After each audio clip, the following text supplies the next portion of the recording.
gentlemen, that was the MD and CEO of UCO Bank, Shri A.K. Goel, with his welcome speech. I thank him once again for the amazing insights. And now, may I request the Executive Director of UCO Bank, Mr. Ajay Vyas, to join us on stage and share a few words. Very warm welcome, sir. UCO बंधुओं नमस्कार। आप सभी को 78वें स्थापना दिवस एवं नव वर्ष की हार्दिक शुभकामनाएं। बीते वर्ष ने हमें बहुत नसीहत और ज्ञान दिया है। साल बहुत मुश्किलों से भरा था और खासकर बैंकों के लिए इसका देश की अर्थव्यवस्था पर भी बहुत गहरा प्रभाव पड़ा है। जिस तरह आपने इस पैंडेमिक में काम किया है, आप सब बधाई के पात्र हैं, प्रशंसा के पात्र हैं। कूडोज टू ऑल यूकोइड टीम। अब लगता है हम वापस सामान्यता की ओर अग्रसर हो रहे हैं। इकोनॉमी में मैं कुछ ग्रीन शूट्स देख रहा हूँ, जैसे पेट्रोल और डीजल की खपत प्री कोविड स्टेज पे आ गई है। भारतीय रेल की मालगाड़ी क्षमता वापस अपने दिसंबर 19 के चरण पे आ गई है। रिकवरी बहुत अच्छी हो रही है, न सिर्फ बैंकों में, माइक्रो फाइनेंस इंस्टीट्यूशन में, एनबीएफसी में, प्राइवेट सेक्टर्स में, और डिसबर्समेंट भी हम सितंबर 2020 के बाद बहुत अच्छा देख रहे हैं। रिजर्व बैंक ऑफ इंडिया द्वारा रिस्ट्रक्चरिंग की जो प्रक्रिया हमें दी गई थी, उसमें बहुत कम कंपनियां, प्रमोटर्स, एंटरप्रेन्योर्स हमें अप्लाई कर रहे हैं। ये एक बहुत पॉजिटिव साइन है हमारी इकोनॉमी के लिए। 2 पहिया 4 पहिया वाहनों की बिक्री में बहुत अच्छा सुधार आया है। ई कॉमर्स पोर्टल पे जो सेल हो रही है, ये हमें बहुत पॉजिटिविटी ओर ले जाती है। इस पैंडेमिक ने इस बार दुनिया बदल के रख दी है। हमें भी बदलाव करना होगा। दुनिया वर्चुअल और डिजिटल सेक्टर की ओर बढ़ रही है। बैंकिंग क्षेत्र में भी भारी बदलाव आ रहे हैं। हेड ऑफिस इन्हें पूरे मन से अडॉप्ट कर रहा है। आप इन बदलावों से डरे नहीं, ये बदलाव इनेविटेबल हैं। हमने जब 1991 में जब देश ने लिबरलाइजेशन देखा था, हमारी इकोनॉमी लिबरलाइज हुई थी, तब बहुत सारे प्राइवेट बैंक्स मार्केट में आ गए थे, सीवीएस मार्केट में आए थे। ऐसा लगता है हम उन चेंजेस को शायद सही समय पर अडॉप्ट नहीं कर पाए। हमने पूर्व में जो गलतियां की हैं, वो किसी भी कीमत पर हम नहीं दोहराएंगे। जैसे हम क्या नहीं कर पाए थे, हमारा कस्टमर एक्विजिशन इतना अच्छा नहीं था, मार्केट शेयर हमारा नीचे गिरता गया, हमारे अंडरराइटिंग स्टैंडर्ड्स अच्छे नहीं थे, हमारा एनपीए बढ़ता गया, क्रेडिट मॉनिटरिंग, रिस्क मैनेजमेंट, ये में भी हमारी बहुत कमियां थी। हम सही तरह से हमारे स्टाफ का मूल्यांकन नहीं कर पाए। हमारा ध्यान हमेशा टॉप लाइन पे था, कभी प्रॉफिटेबिलिटी पे हमने ध्यान नहीं दिया। ट्रेनिंग, सक्सेशन प्लान, ये भी बहुत कमी रही है। हेड ऑफिस इन सभी का मुद्दों पे काम कर रहा है और हम एक बहुत मजबूत बैंक बनाने जा रहे हैं। अभी हम मुख्यतः 5 क्षेत्रों में काम कर रहे हैं। पहला क्षेत्र है लीडरशिप। हम बैंक को एक नया विजन, एक नई स्ट्रेटजी और एक नई मार्केट पोजीशन दे रहे हैं। हमारे एमडी द्वारा दिया गया slogan one team one dream, इसी का एक उदाहरण है। हम अपनी बॉटम लाइन पे फोकस कर रहे हैं। हम बैंक को ईस्ट इंडिया की बेस्ट में बनाने जा रहे हैं। आपने विगत 4-5 क्वार्टर्स में देखा होगा कि हमारा ऑपरेटिंग प्रॉफिट निरंतर बढ़ता जा रहा है। हम इंक्लूसिव लीडरशिप की बात कर रहे हैं, सभी को साथ लेकर चल रहे हैं। हम चाहते हैं बिजनेस हर ब्रांच, हर शाखा, हर एम्प्लॉय से जनरेट हो, हर शाखा एक प्रॉफिट सेंटर हो, हर स्टाफ एक प्रॉफिट सेंटर हो। हम इस पे काम कर रहे हैं। इसी तरह से हमारा एक रिव्यू मैकेनिज्म भी है। हमने कई सारे बदलाव अपने ऑर्गेनाइजेशन में भी किए हैं। हमने कई सारे नए डिपार्टमेंट खोले हैं, जैसे marketing department, transaction department, profitability department. हमने एफआई के लिए नया डिपार्टमेंट खोला है। एक हमने इंश्योरेंस सेक्टर के लिए नया डिपार्टमेंट खोला है। हमने बहुत सारे हब्स खोले हैं, जहां हम रिटेल, एमएसएमई और एग्रीकल्चर के लिए लोन को सैंक्शन कर रहे हैं। कई सारे डिपार्टमेंट्स हमने हेड ऑफिस में भी रीअलाइन किए हैं। एक परफॉर्मेंस कल्चर और एचआर डेवलपमेंट पे भी बहुत काम किया है हमने। अपार के अंदर मार्क्स को हमने बहुत सारा आपके काम से जोड़ दिया है, सब्जेक्टिविटी ख़त्म कर दी है उसके अंदर, और बहुत सारे जो नए सेक्टर्स हैं उसके लिए अलग से मार्क्स हमने अलॉट कर दिए हैं। ब्रांचों की क्या रैंकिंग होगी, इसमें भी हमने नए पैरामीटर्स को डाला है। आप लोगों के रिव्यू मैकेनिज़्म में हमने बदलाव लाए हैं। एक ई लर्निंग प्लेटफॉर्म भी हमने लॉन्च किया है। सक्सेशन प्लान लेकर आए हैं और इससे भी ज़्यादा इंडिविजुअल डेवलपमेंट प्लान भी हमने डिज़ाइन किए हैं हमारे स्केल 4, स्केल 5, स्केल 6 ऑफिसर्स के लिए। ट्रांसफ़र पॉलिसी में बदलाव आया है। हम एक साइंटिफिक तौर पर हम बजट को अलोकेट कर रहे हैं। नया मैनेजमेंट इंफॉर्मेशन सिस्टम को हमने लागू किया है। हम बहुत ही इंटेलिजेंट MIS को हेड ऑफिस से पुश कर रहे हैं। हर स्टाफ के लिए एक नया डैशबोर्ड क्रिएट कर रहे हैं जो आपको HRMS पोर्टल में दिखेगा। हर एम्प्लॉय अपना परफॉर्मेंस वहाँ देख पाएगा, क्वार्टरली, मंथली क्या टारगेट्स मिले हैं, उसकी क्या परफॉर्मेंस है, उसको कितने नंबर मिलने वाले हैं। तो एक बहुत ज़्यादा ट्रांसपेरेंसी आएगी और यही ट्रांसपेरेंसी प्रमोशन में भी आपको देखने को मिलेगी। जो दूसरा आयाम है मेरा, वो है मार्केटिंग और सेल्स। इस पे ये कभी यूको बैंक में काम नहीं हुआ था। इस बार हमने इस पे काम किया है। एक नया मार्केटिंग वर्टिकल खड़ा किया है। लोगों को हमने आइडेंटिफाई किया है और उनको जोन्स में पोस्ट किया है। हर शाखा में हमने एक कस्टमर रिलेशनशिप मैनेजर की अपॉइंटमेंट की है। कस्टमर को हम यहाँ सेगमेंट कर रहे हैं, उनको समझने की कोशिश कर रहे हैं और किस तरह के कस्टमर बेस हमारे पास हैं, क्या पोटेंशियल हमारे पास है, हम किस तरह से उनको सेल कर सकते हैं प्रोडक्ट्स। उसके लिए हम डेटा माइनिंग कर रहे हैं। यहाँ पे आप लोगों को डिफरेंट MIS मिलती होगी इस बारे में। हम प्रोडक्ट ऑफरिंग भी चेंज कर रहे हैं, नए नए प्रोडक्ट लेकर आ रहे हैं, उनमें नया डेवलपमेंट कर रहे हैं, पीयर बैंक के साथ अपने आप को कंपेयर कर रहे हैं। हमने अभी housing loan, gold loan, vehicle loan में भारी बदलाव किए हैं और हम ये कस्टमर सेंट्रिक होते जा रहे हैं। इसमें ब्रांडिंग पे काम कर रहे हैं। हमने अपना सोशल मीडिया विंग स्टार्ट किया है। हम ट्विटर हैंडल, लिंक्डइन, फेसबुक, इन सब पे आ रहे हैं। साथ में हम एक काम और भी अच्छा कर रहे हैं कि हम फेसबुक बैंकिंग भी चालू कर रहे हैं साथ ही में अभी। तो आपको कुछ ही दिन में ये पता चलेगा कि फेसबुक चालू हो रही है। आज स्थापना दिवस के दिन हम इसको आपको समर्पित भी करने वाले हैं इस बात पे। सेकंड थिंग, बहुत जो अच्छी बात हुई है कि हर ब्रांच में हमने मार्केटिंग के लिए एक अवेयरनेस क्रिएट की है। एक डिपार्टमेंट है जो कम्युनिकेट करता है, डिफरेंट ग्रुप्स बने हुए हैं और ये आदमी जो स्टाफ हमने आइडेंटिफाई किए ब्रांचेस में, ये हमारा एक ब्रिज है बैंक और कस्टमर के बीच में। इसके जो डेटा हैं, इसके जो रिजल्ट्स हैं, आपको आने वाले टाइम में देखने को मिलेंगे।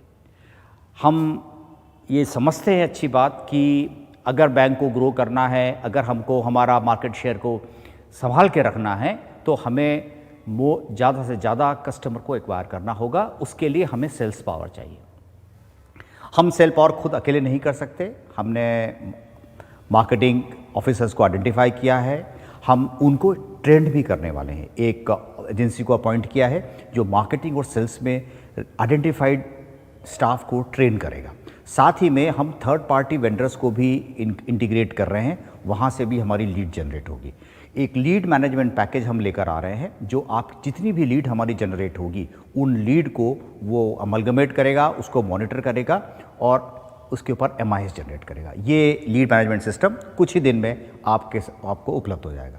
सबसे आखिरी में इसी मार्केटिंग सेल्स में है कस्टमर सर्विस। हमने एक कस्टमर कंप्लेंट मैकेनिज्म का एक नया मॉडल दिया है। जो टेट हमारा 11 दिन का था turn around time complaint resolution का, उसको घटा के हमने 5.4 डेज़ कर दिया है।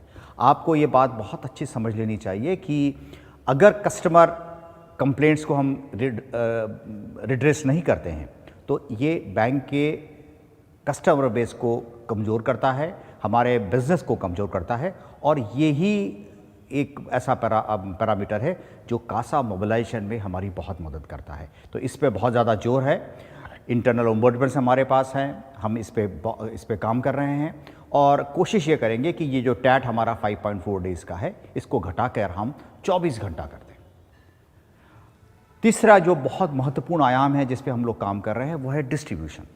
हम अपने बैंकिंग उत्पाद को कैसे डिस्ट्रीब्यूट करें। बैंकिंग हमारा एक ट्रेडिशनल मैकेनिज़्म है जहाँ से हमारे बैंकिंग के उत्पाद वो हो रहे हैं। पेंडेमिक के बाद में चीज़ें में बदलाव आया है। भारत सरकार की जो फाइनेंशियल इंक्लूजन की जो मॉडल है, उसके बाद बहुत ज़्यादा बदलाव डिस्ट्रीब्यूशन चैनल में आ गए हैं। हमने इसको अडॉप्ट करते हुए हमने एक नई बीसी पॉलिसी लेकर आए हैं इस साल में आप लोगों के लिए, जिसके अंदर बेटर कंपनसेशन है बीसी के। हम लोगों ने देखा था कि करीब 4 से 5,000 6,000 का कंपनसेशन एक बीसी को मिलता है, जो कि बहुत ही कम है। उसको बढ़ाने के लिए, बीसी बिजनेस बढ़ाने के लिए जो अभी पॉलिसी आई है, इसके तहत तकरीबन 12 से 13,000 रुपये पर मंथ का बीसी को कंपनसेशन मिल रहा है, जो एक बहुत अच्छी बात है और जो ये भी इंगित करता है कि हमारा बिजनेस बीसी के माध्यम से बढ़ रहा है।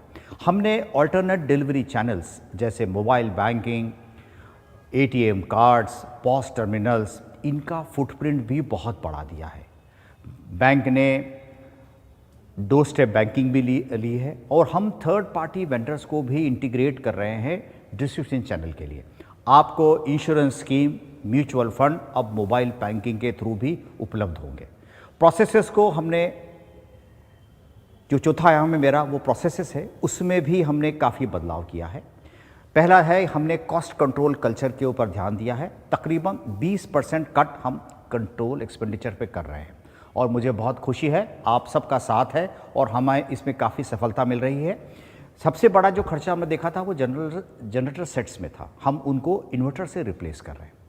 कई प्रोडक्ट के हम प्रोसेसेस ऐसे चेंज कर रहे हैं जिससे उनकी कॉस्टिंग कम हो जाए। हमने डेबिट कार्ड के इशुएंस की प्रोसेस को चेंज कर दिया, जहां हमारी इनकम बढ़ गई, हमारा ग्रीन प्रिंट जनरेशन हमने चेंज कर दिया ताकि ग्रीन प्रिंटिंग हमने बंद कर दी। हम बैक ऑफिस सेंट्रलाइजेशन भी कर रहे हैं प्रोसेस को, हब्स बना दी हैं, रिटेल, एमएसएमई, एग्रीकल्चर की हब्स बना दी हैं हमने। हम बहुत सारी चीज़ों को आउटसोर्स कर रहे हैं फिनटेक में, जो हमें लगता है कि ये काम बाहर दिया जा सकता है। जैसे एग्जांपल के लिए आपका स्टेशनरी प्रिंटिंग है, हम एक सेंट्रलाइज्ड प्रिंटिंग सॉल्यूशन पे काम कर रहे हैं, आने वाले दिनों में आपको शायद ये मिल जाएगा।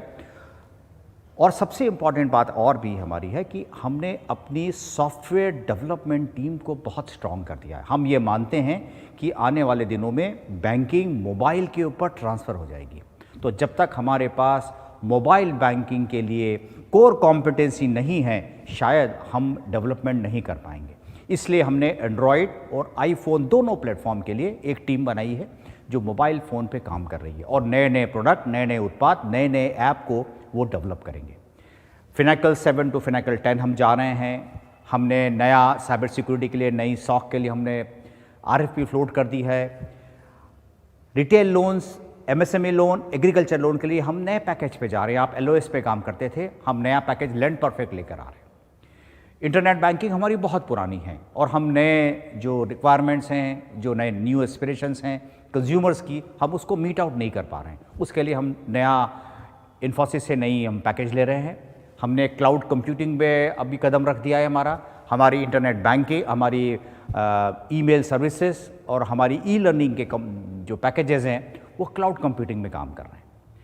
जो पांचवा सबसे इम्पॉर्टेंट आयाम है मेरा, वो है क्रेडिट कल्चर को बदलना, क्रेडिट पॉलिसीज़ को ठीक करना और क्रेडिट के ऑर्गेनाइजेशन और कॉम्पिटेंस को बढ़ाना, ये हमारा बहुत बड़ा मुद्दा है। इसमें हमने training, e learning, rebalancing of our loan book. देखिए, जब बैंक पीसीए में आया था तो हमारा कॉर्पोरेट लोन बुक बड़ा साइज़ का था। गवर्नमेंट की इंस्ट्रक्शन थी कि we have to rebalance. I am very happy to share with you that my retail banking has gone to 63% and 37% is my corporate loan book. हमने एक काम और अच्छा किया, जो असेट क्वालिटी थी हमारी, उसकी रेटिंग थी, वो हमने हम बहुत ऊपर की तरफ माइग्रेट कर रहे हैं। फॉर एग्जांपल, ए रेटेड जो कस्टमर्स थे मेरे पास, वो तकरीबन 10% थे, जो अब बढ़ के 20% हो गए। इसका मतलब है मेरी असेट क्वालिटी इंप्रूव हो रही है। हम लोग कस्टमर एक्विजिशन पे ध्यान दे रहे हैं। इसके लिए एक बहुत अच्छा चीज़ हम लेकर आए हैं, एसएमएस बेस्ड प्रोफाइलिंग, जिससे हमारे अंडरराइटिंग स्टैंडर्ड्स को सुधरें। एक हमने एसएमएस बेस्ड प्रोफाइलिंग का सिस्टम लागू किया है, जो 1 दिसंबर से हमने उसको कंपल्सरी मैंडेटरी कर दिया है। इस प्रोसेस में आपके नए कस्टमर के कुछ पैरामीटर्स मोबाइल से एसएमएस के थ्रू डेजिग्नेटेड नंबर पे भेजते हैं और आपको उस कस्टमर की रिस्क प्रोफाइलिंग कुछ ही सेकंड में आपके फ़ोन पे आ जाती है, तो जिससे आप अच्छा डिसीजन ले सकते हैं। हमने आपके डिसीजन मेकिंग मॉडल्स में भी बदलाव लाए हैं। हम अब फिनटेक को यूज़ कर रहे हैं, डिफरेंट थर्ड पार्टी वेंडर्स को यूज़ कर रहे हैं हमारे डिसीजन मेकिंग मॉडल में। कस्टमर्स के बारे में पूरी जानकारी रखना, उसको 360 प्रोफाइलिंग करना, उसका लीगल बैकग्राउंड चेक करना, उसका फैमिली बैकग्राउंड चेक करना, उसका सोशल मीडिया पे प्लेटफॉर्म चेक करना, उसका क्या स्टेटस है, दूसरी बैंक में क्या स्टेटस है, इन सब की जानकारी पहले हमें नहीं होती थी। अब हम लोगों ने फिनटेक कंपनी से हैंडशेक किया है और ये सारी चीज़ें हमें अब अवेलेबल हैं। जब आप लैंड परफेक्ट यूज़ करेंगे, तकरीबन मैं 15 फिनटेक पॉलिसीज़ को यूज़ करूँगा। आप बैलेंस, हम लोग स्टेटमेंट ऑफ अकाउंट लेते हैं प्रॉस्पेक्टिव कस्टमर का, उसको कैसे पढ़ना है, उसमें क्या चीज़ देखनी है, एक बैलेंस शीट में क्या चीज़ देखनी है, बैलेंस शीट भी 1000 तरह कैसे आती हैं, उन बैलेंस शीट्स को कैसे रीड करना है, बड़ा मुश्किल सा काम है। हमने अभी फिनटेक जो हमारे यूज़ किए हैं वो बैलेंस शीट को रीड करेंगे, आपके स्टेटमेंट ऑफ अकाउंट को रीड करके आपको इंटेलिजेंट इन्फॉर्मेशन आपके साथ शेयर करेंगे। साथ में एक नया डिपार्टमेंट और खोला है हमने रिस्क के लिए, they called credit risk vertical. ये रिस्क मैनेजमेंट डिपार्टमेंट में काम करता है। आपकी अंडरराइटिंग स्टैंडर्ड्स को सुधारने के लिए ये रिस्क एंगल से एक प्रपोजल को देखता है, तो आने वाले समय में हमें दिक्कत ना हो, हमारी क्वालिटी ठीक रहे, उसके लिए ये काम चल रहा है। हमने रिस्क बेस्ड प्राइसिंग पे काम किया है, हम अब रेरॉक को यूज़ कर रहे हैं। क्रेडिट मॉनिटरिंग एक बहुत इंपॉर्टेंट स्टेप है मेरे लिए। इसके लिए हेड ऑफिस लेवल पे हमने अर्ली वार्निंग सिग्नल दिया है, जो तकरीबन 1 साल पहले ये बात बता देगा कि अकाउंट में डेलिक्वेंसी आ रही है, ताकि हम सही वक्त पर सही कदम उठा सकें और हमारी असेट क्वालिटी को मेंटेन कर सकें। आज हमारे पास ऐसा कोई टूल नहीं है कि हम प्रिडिक्ट कर पाएँ कि ये अकाउंट डेलिक्वेंट होने वाला है। ये तो हमारे प्रयास थे, हमने जो 1-1.5 साल में किए। इन सब प्रयासों का फल आपको देखने को मिलेगा। पर एक बात और भी अच्छी है, कुछ प्रयासों के फल ऑलरेडी देखने को मिले हैं। हमारी बैलेंस शीट की साइज़ ठीक हो रही है। अगर आप एक नज़र डालें हमारी बैलेंस शीट पे, तो आप पाएंगे कि हर एक सेक्टर में हमारी ग्रोथ हुई है। और मैं आप सब लोगों को इसके लिए बधाई देता हूं कि आपके प्रयास बहुत प्रशंसनीय हैं। आपके प्रयासों के बगैर हम बैलेंस शीट को इतना मजबूत नहीं कर सकते हैं। आपके सारे प्रयास, आपकी मेहनत रंग ला रही है। पर आप सोचिए, ये सब काफ़ी नहीं है। Private, small banks, payment banks, NBFC के सक्रिय होने से बाजार बहुत पेशेवर हो गया है, बहुत प्रोफेशनल हो गया है। गला काट, कट थ्रोट कंपटीशन हो रही है। जब तक हम प्रोफेशनल रवैया नहीं अपनाएंगे और उत्कृष्ट प्रदर्शन नहीं करेंगे, बहुत एफिशिएंटली काम नहीं करेंगे, हमारा मार्केट शेयर नहीं बढ़ सकता है। इसके लिए हमें बहुत कठिन प्रयास करने होंगे, नई नई तकनीकी सीखनी होंगी, नई टेक्निक सीखनी होंगी। जैसे जो टेक्नोलॉजी हम यूको बैंक ने अपनाई है, उनको आपको भी अपनाना पड़ेगा, एब्जॉर्ब करना पड़ेगा। नए ग्राहकों को बैंक से जोड़ना पड़ेगा और हर काम में उत्कृष्ट प्रदर्शन करना पड़ेगा। बगैर एक्सीलेंस के हम आगे नहीं बढ़ सकते इस कॉम्पिटिटिव वर्ल्ड में। I often quote Aristotle, excellence is never an accident, it's always a result of high intention, sincere efforts and intelligent execution. It represents the wisest choice of many alternatives. Choice, not chance, determines our destiny. It takes grit to achieve greatness. Thank you all. Again, my best wishes for 78th Foundation Day and New Year. Thank you.